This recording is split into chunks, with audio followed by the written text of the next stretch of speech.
네, 안녕하세요. 테슬라 투자로 은퇴하기 아트라운TV입니다.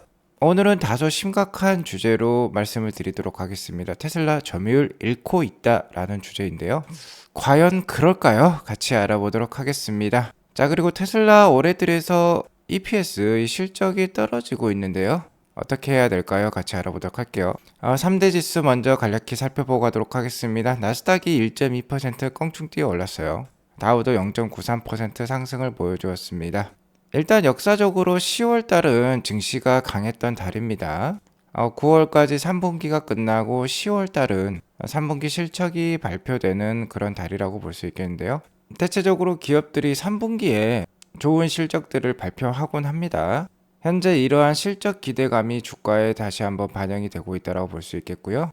지난주에 실적을 발표했던 JP모건과 웰스파고, 유나이티드 헬스도 시장 예상을 뛰어넘는 성적을 발표를 했고, 런던 증권거래소와 팩트셋에 따르면 S&P 500 기업의 3분기 영업이익이 그리고 순이익이 지난해보다 각각 2.2%에서 0.4% 증가할 것으로 예상을 하고 있어요. 그리고 금주에는 존슨앤존슨, 뱅크 오브 아메리카, 그리고 테슬라와 넷플릭스가 각각 실적 발표를 하는데요. 이러한 기업들의 실적 발표 기대감에 따라서 오늘 증시가 상승을 했다라고 시장에서는 평가를 하고 있습니다. 자, 그리고 오늘 하커 필라델피아 연은 총재가 연준의 금리 인상이 중단될 수 있다라고 얘기를 했어요.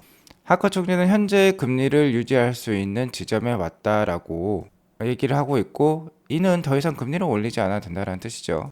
현재 시장과 연준은 higher for longer라는 말을 하고 있는데요. 좀 더 오랫동안 높은 수준의 기준금리를 유지하겠다라는 뜻을 내비치고 있다고 볼 수 있겠습니다. 자, 이는 금리를 추가적으로 인상한다라기보다는요, 현재 5.5% 수준의 금리를 지속 유지할 수 있다, 고금리를 유지하겠다, 뭐 이런 뜻으로 시장에서는 받아들이고 있는 것으로 판단이 됩니다. 하커 총재와 같은 경우는 올해 FOMC 투표권을 가지고 있어요. 그래서 오늘 증시에도 상당히 영향을 준 것 같습니다. 그리고 아직도 이스라엘과 하마스 간의 분쟁이 이어지고 있는데요. 사망자 수가 지금 4,000명에 이르른다라고 해요. 자, 그리고 저번 주 금요일 방송 때, 그러니까 토요일 아침 방송이었죠.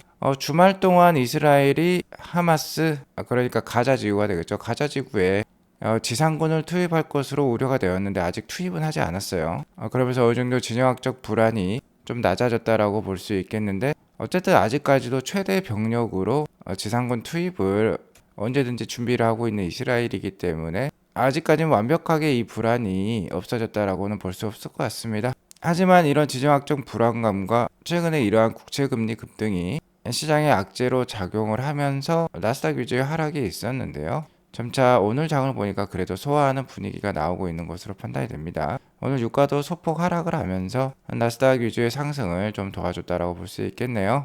오늘 전반적으로 다우든 나스닥이든 다 좋았기 때문에 장이 아주 좋았습니다.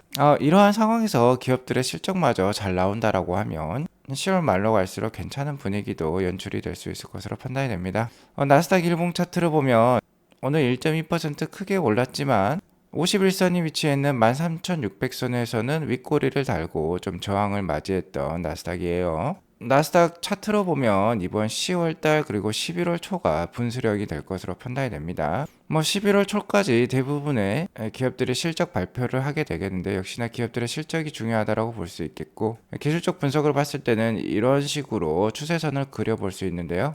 쐐기형 패턴이라고 볼 수 있겠죠. 현재 힘을 모아가는 단계이고 10월 말이나 11월 초가 되면 어느 한쪽 방향으로 방향성을 정립할 나스닥이라고 볼 수 있겠어요. 그리고 아무래도 이 200일선이 계속 올라오고 있기 때문에 현재 하방으로는 12,700 또는 13,100 정도를 제시해 드릴 수 있겠는데요. 하단의 지지 라인을 닿으면 그래도 반등을 보여줄 나스닥이라고도 내피셜적으로 말씀을 드리도록 하겠습니다. 이미 지난 3월 달에 대세 역전, 대세 전환이 상승세로 나왔기 때문에 계속해서 기업들의 생산성이 크게 증가하고 있는 나스닥 기업이라고 볼 수 있겠어요. AI라든지 로봇이라든지 이런 것들로 인해서 나스닥은 지속해서 기업들의 성장 가치가 부각이 될 것으로 판단이 됩니다. 자, 그리고 이번 달 증시 캘린더를 다시 한번 보여드리자면 이번 주에는 존슨앤존슨, 뱅크 오브 아메리카, 그리고 테슬라, 넷플릭스 등이 실적 발표를 하고요. 테슬라 실적 발표는 한국 시간 10월 19일 목요일 아침에 있습니다. 관련된 소식이 나오면 알려드리도록 하겠고요.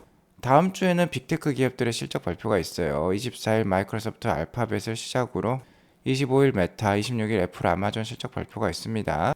그러니까 다음 주까지가 미국 증시에 정말 큰 분수령이 될 것 같아요. 빅테크 기업들의 실적마저 잘 나온다라고 하면은 이 13,600선의 저항을 뚫고 다시 한번 주가가 상승할 수 있는 나스닥이라고 볼 수 있겠고, 반대로 실적이 좋게 나오지 않는다라고 하면 다시 한번 200일선 테스트에 들어갈 나스닥이라고 볼 수 있겠어요. 아무튼 이번 달 실적에 미국 증시의 향방이 달렸다라고 볼 수 있겠습니다. 그리고 오늘 새벽에 확인해 본 CME 페드와치에 따르면 11월 1일에 다음 FOMC 회의가 있는데 금리 동결 가능성이 거의 90%에 육박한 상황입니다. 아직도 높은 상황이에요. 금리 동결이 거의 확실시되는 분위기고요. 오늘 패트릭 하커 연은 총재 역시 금리 인상 중단 가능성에 대해서 내비쳤어요. 연준은 지난 9월 FOMC 회의 때 한 차례 정도 연내 금리 인상 가능할 수도 있다라고 얘기를 했지만, 이는 아무래도 시장 과열을 우려한 보수적인 멘트였다라고 생각해 볼 수 있겠습니다. 아무튼 계속해서 확률 바뀌는 것에 대해서 트래킹하면서 알려드리도록 하겠고요. 최근 이렇게 저항을 맞고 3일 연속 하락했던 테슬라는 오늘 1.12% 반등한 253.92불로 마감을 했습니다. 테슬라 역시 나스닥과 마찬가지로 이렇게 쐐기형 패턴을 만들고 있고 현재 힘을 모아가는 단계다라고 볼 수 있겠는데, 아무래도 이번 주 실적 발표에 따라서 상방으로 상승할지 아니면 저항을 맞고 내려갈지 이게 정해질 것 같습니다. 3분기 인도량이 적게 나온 것만큼 실적에 대한 큰 기대감은 없다라고 볼 수 있겠어요. 그렇기 때문에 중요한 건 역시 4분기 그리고 내년 가이던스가 되겠는데, 4분기 인도량 그리고 내년 생산량, 마지막으로 사이버트럭 인도와 관련된 긍정적인 발언이 어닝콜 때 나온다라고 하면, 즉 일론 머스크의 입에서 나온다라고 하면 한번 이 역사적인 저항대를 뚫고 올라갈 수도 있지 않을까라고 여겨보고요. 테슬라가 지난 실적 발표 때마다 주가가 좀 약한 모습을 많이 보여주었었어요. 그렇기 때문에 그렇게 크게 기대하기는 어렵다라고도 말씀을 드릴 수 있을 것 같습니다. 따라서 만약 어닝콜 이후 주가가 하락을 한다라고 하면은 작게는 230불대, 크게는 210불대까지도 하락을 할 수 있으니까요. 주가가 하락을 한다라고 하면은 올해 연초에 이렇게 쌀 때 주식을 못 샀었던 분들이라면 추가적인 편입도 고려해 볼만 하겠다라고 볼 수 있겠네요. 자, 3분기 실적에 대해서 자세히 알아보도록 하겠습니다. 일단 월가가 예상하는 EPS 컨센서스는 0.74불에서 0.75불 정도가 돼요. 현재 주가와 EPS에 대해서 이렇게 표를 만들어 볼 수 있는데요. 자, EPS는 이렇게 감소를 하고 있습니다. 3분기 EPS 전망이 올해 6월 달만 하더라도 0.9불대까지도 유지를 했었는데 지금 0.75불까지 내려왔어요. 많이 내려왔죠. 하지만 그 기간에, 동일 기간에 주가는 이렇게 상승을 했습니다. 그래서 실적만 보면 언제든지 주가가 하락할 수도 있는 모습인 거예요. 이번 3분기 컨센서스를 올해 2분기, 그러니까 전분기의 EPS였던 0.91불과 비교를 해도 감소를 보여주고 있고, 전년 동기에는 1.05불이었어요. 전년 동기 대비 거의 30%나 빠지는 3분기 실적 EPS가 예상이 되고 있습니다. 그리고 오토 그로스 마진, 바로 자동차 제조에 따른 총 매출 이익률이죠. 매출에서 매출 원가를, 그러니까 자동차 제조 원가를 뺀 이익률입니다. 이게 17.8%고 전분기에는 18.1% 정도, 그러니까 전분기보다 낮아지는 수치가 예상이 되고 있고, 캐리 블랙과 같은 경우는 17.1%까지도 보고 있거든요. 확실히 전분기 및 전년 동기 대비 낮은 실적이 기대가 되고 있어요. 하지만 이렇게 컨센서스가 낮아지는 만큼 예상외로 에너지 분야라든지 다른 기타 분야에서 실적이 잘 나온다라고 하면은 이거를 또 뛰어넘는 어닝 서프라이즈가 나올 수도 있겠죠. 일단은 뚜껑은 열어봐야 알겠다라고 볼 수 있겠고요. 자, EPS와 주가를 이렇게 비교해 보면 이런 표로 만들 수 있습니다. 매 분기 EPS부터 보면은 이 녹색 선인데요. 작년 4분기에 피크를 찍고 올해 계속해서 좀 낮아지는 흐름을 보여주고 있습니다. 아무래도 올해 연초부터 적극적인 가격 인하가 있었죠. 그래서 전년 대비 자동차 가격이 25%에서 30% 정도 빠진 테슬라라고 볼 수 있겠어요. 동일 기간 동안 고금리가 유지가 되었고 계속해서 금리가 올라갔죠. 금리가 높은 상황, 매크로 상황이 안 좋기 때문에 차량 가격 인하를 단행한 테슬라였기 때문에 EPS가 이렇게 빠진다라고 볼 수 있겠어요. 동일 기간 당연히 판매량은 늘었습니다. 하지만 가격이 떨어졌기 때문에 EPS가 떨어졌다. 자, 주가는 당연히 실적과 같이 움직입니다. 보시면은 EPS가 올라가는 구간에 주가가 올라가는 거 확인해 볼 수 있어요. EPS가 떨어지니까 주가가 떨어지죠. 주가는 이 노란색 선인데요. 다만 최근 한 3분기부터 보면 EPS가 밑에 위치했고 주가가 위에 위치했어요. 대부분 테슬라가 주가가 잘 오를 때는요. 자, EPS가 이렇게 밑에 위치하고 주가가 위에 위치를 했습니다. 하지만 최근에 근 2년 동안 미국 주가가 별로 좋지 않았죠. 자, 그러면서 이 실적보다 주가가 밑에 위치했던 테슬라인데 3분기부터 좀 반전이 있어요. EPS가 이렇게 밑에 위치했는데 주가가 위에 위치하는 듯한 모습입니다. 테슬라 같은 성장주라고 하면 이런 모습이 바람직하다라고 봅니다. 어느 정도 고평가를 받는 게 성장주이자 테슬라라고 볼 수 있겠는데요. 다시 한번 그런 모습이 어느 정도 나오고 있다라고 볼 수 있겠고, 이는 미래, 그러니까 내년에 더 크게 성장할 테슬라를 반영하는 그런 주가라고 볼 수 있겠어요. 역시 주가는 미래 가치를 선반영한다라고 볼 수 있겠습니다. 아무튼 이렇게 실적이 떨어지니까 테슬라에 대해서 잘 모르시는 분들은 테슬라의 매출이 떨어지는 거 아니야 라고도 여겨볼 수 있겠는데요. 역시나 미국에서 이런 기사가 나왔습니다. 로이터 통신에서 낸 기사인데요.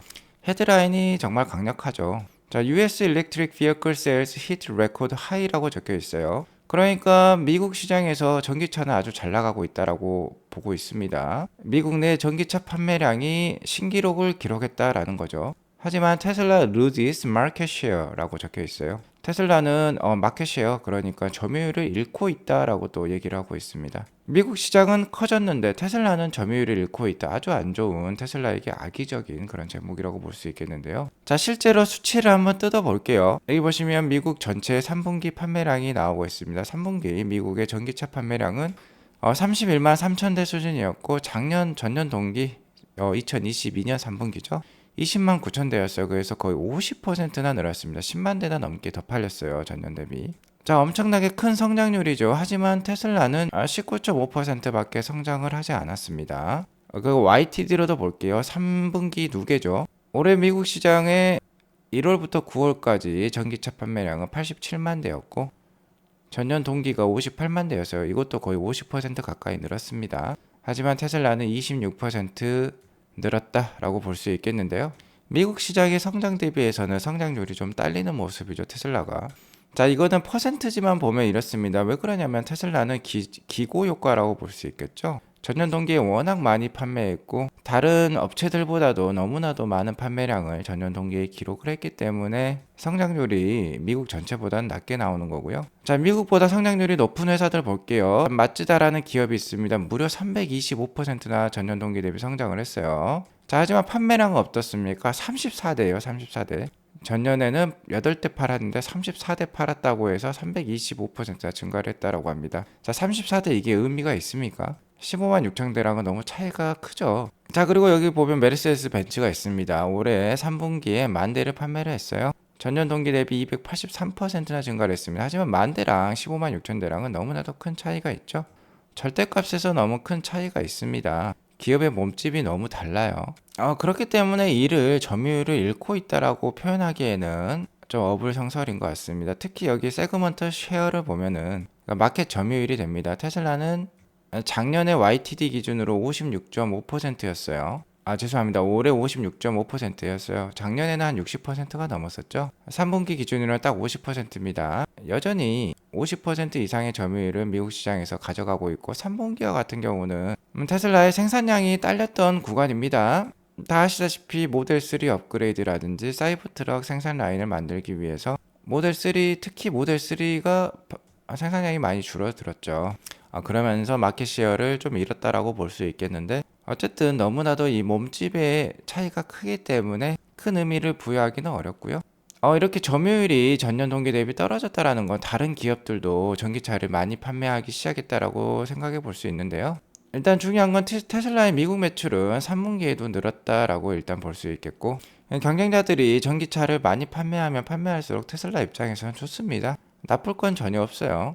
그리고 경쟁자들은 아직도 대부분 내연기관 판매를 통해서 대부분의 수익을 올리고 있습니다. 전기차를 판매하면 오히려 마이너스를 기록하기 일쑤인 경쟁자들인데요. 울며 겨자 먹기로 지금 전기차 판매량을 늘리고 있는 거예요. 어쨌든 대세가 전기차이기 때문인 거죠. 자, 이를 표를 봐도 잘 알 수 있습니다. 국제에너지기구에 따르면 2023년 올해는 5대 중에 1대가 전기차라고 합니다. 거의 뭐 20%에 이르르는 EV 세일즈라고 볼 수 있겠는데요. 말씀드렸다시피 15%가 넘는, 그러니까 캐즘이라는 구간을 넘어서면 대중화 단계에 이르렀다라고 볼 수 있겠고, 대중화 단계에 이르면 보급 속도가 훨씬 더 빨라져요. 이렇게 천천히 가다가 올라가는 거 그래프로 확인해 볼 수 있죠. 자, EV의 보급이 생각보다 빨라지고 내연기관의 감소가 생각보다 빨라지면요, 2026년에 분기점이 일어날 수 있다라고 국제에너지기구에서는 생각을 하고 있습니다. 그러니까 2026년에 전기차의 점유율과 내연기관차의 점유율이 50대 50으로 동일해진다라는 거죠. 자, 그리고 2028년은 예를 들어서 현재 속도가 유지가 된다라고 하면 2028년에 50대 50으로 점유율이 보일 것이다. 그러니까 2026년에서 2028년 사이에 전기차와 내연기관의 역전이 일어날 가능성이 높다라는 거죠. 자, 그렇게 생각하면 테슬라 입장에서는 파이가 커지는 거죠. 현재 연간 신차 시장은 8천만 대에서 1억 대입니다. 글로벌 기준으로. 그리고 테슬라의 마켓쉐어 목표는 20% 되거든요. 전기차 점유율 기준으로 20%인데 8천만 대가 전부 이제 전기차만 판매가 된다라고 하면 테슬라는 연간 1600만 대, 20% 기준이에요. 그리고 연간 1억 대도 팔리는 그런 호황의 시장이 또 있습니다. 그렇게 되면 20%니까 연간 2천만 대도 판매할 수 있는 테슬라가 되겠다. 그리고 전기차가 보급이 많이 되면 될수록 충전 수요가 늘어날 건데요. 이에 따라서 테슬라는 지금 낙스라는 NACS 테슬라의 북미 표준 충전 방식이죠. 이를 적극적으로 지금 다른 카메이커에도 장려를 하고 있어요. 이렇게 되면 테슬라의 에너지 부문 수익도 훨씬 더 늘어날 수 있겠다라고 볼 수 있겠습니다. 어쨌든 대세가 전기차다 보니까 다른 카메이커의 전년 동기 성장률이 이렇게 세 자릿수 뭐 300%까지도 나올 수밖에 없습니다. 워낙 전년 판매량이 적었기 때문에 이렇게 극적인 숫자가 나오고 있지만, 어쨌든 자, 이 표처럼 전기차가 대세이기 때문에 계속해서 판매량을 늘려갈 수밖에 없는 내연기관 다른 업체들이고요. 이러한 현상이 짙어지면 짙어질수록 파이가 커지기 때문에 테슬라에겐 유리하다라고 보시면 될 것 같아요. 테슬라의 연간 1600만 대에서 2000만 대 판매량 2030년 안에도 나올 수 있으니까요. 기대를 해보도록 하겠습니다. 자, 그리고 이렇게 장표만 보니까 정확히 테슬라와 경쟁자 간의 차이를 못 느낄 수도 있는데요. 이를 그래프로 나타내며 이런 모습을 확인해 볼 수 있습니다. 테슬라의 3분기 누계 미국 시장 점유율은 56.5%인데요. 테슬라의 3분기 누계 판매량은 약 49만 대로서 이쪽에 위치를 해 있고, 다른 카메이커들은 5만 대를 넘기기 힘든 상황이에요. 그러니까 여기에 다 몰려 있는 거 확인해 볼 수 있습니다. 자, 이 원의 크기, 구의 크기는 마켓시어 점유율이라고 볼 수 있겠고요. 점유율에서도 정말 큰 차이가 있죠. 얘네들을 다 더해도 테슬라 하나에 미치지 못하는 상황이고, 5만 대 이하에 머물러 있기 때문에 이 안에 지금 다 옹기종기 모여 있는 것으로 지금 볼 수 있어요. 그리고 이 부분을 좀 더 확대해 보자면요. 자, 이런 모습입니다. 다들 고만고만한 점유율로 지금 이 작은 네모 안에서 경쟁을 하고 있다라고 보시면 돼요.